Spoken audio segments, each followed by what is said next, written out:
What's up, guys? So I've been asked on the internet through YouTube or Instagram, I don't remember, but one of you guys asked me how to handle the customer who just wants their trade value first. They don't want to do anything until they get their trade number. Now, we all know this is a recipe for disaster. If I give that trade number up front, it's never going to be enough. They have not landed on a car, they got no emotional attachment to anything, and they're going to walk on me.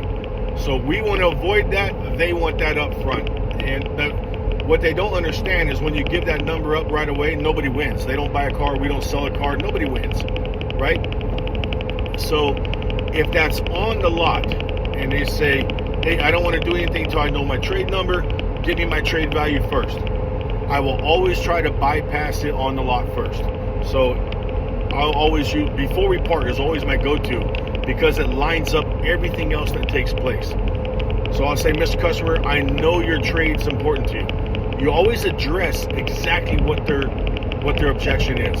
They need to know you're not dodging it. I know trading value is important to you. Before we part today, not only will I get you your very best trade value, but I'm going to find out your lowest payment and lowest interest rate on this vehicle you're looking at. First, let's drive this, make sure you like it. As soon as we get back, I'll get you everything you asked for. Is that fair enough? 99% of the time this works, guys, if you say it with confidence.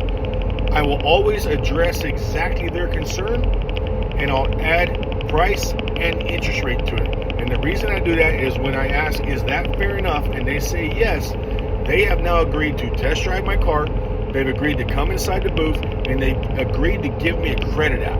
I need a credit app to sell a car, and I need a credit app to give them that best payment and lowest interest rate that I promised outside that they agreed to. That's why I always use those offers right there. So some people go, why do you offer those three things more? Because if I don't, it's going to come up anyway. If I get ahead of it and I set it up to my advantage, then I can use that moving forward. And we don't have to discuss anything about money or the transaction anymore after that. We can focus on the easier stuff, like where do you plan on taking your new car, things that are actually creating emotion that help me, okay? Now, let's say that don't work, because I'm assuming when this guy asked me online, we've gotten past that, we've tried to bypass it, that's not working. This customer's firm, I want my trade value before I do anything else, okay? This is where your sales manager and your salesperson have to be a team. This requires a partnership.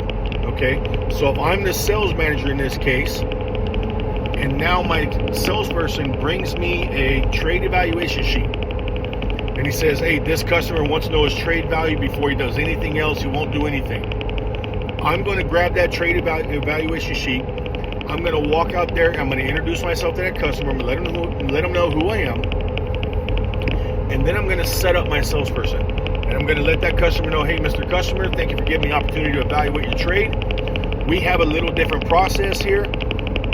We have 6 stores of our own. Now we have 9. We have 9 stores of our own.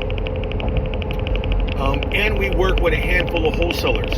So I'm going to get all the information off your trade, and I'm going to submit this to everyone we work with, because if somebody has somebody looking for your car, they might be willing to pay $2,000, $3,000, $4,000 more than I can pay for it. And I want to get you the most amount of money I can, because I know that's going to help us make a car deal. Am I right? Yes. Perfect. Give me about 15 minutes. I'll collect as many bids as I can.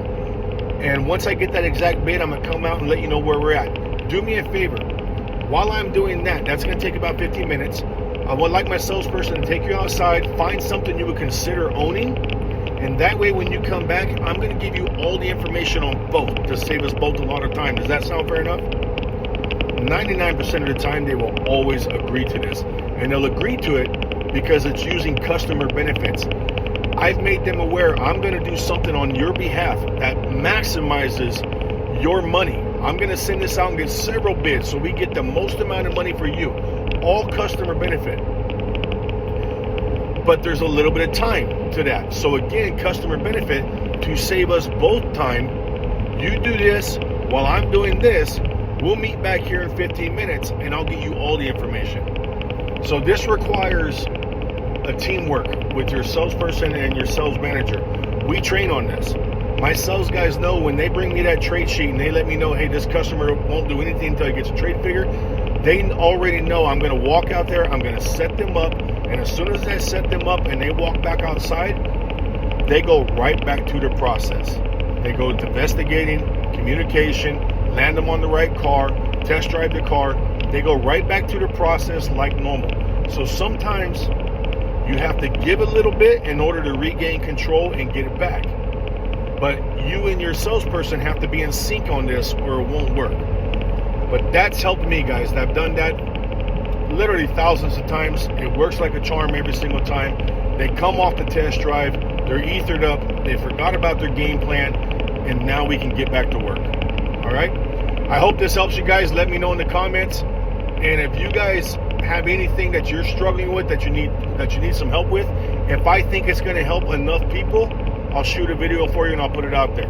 Thanks, guys.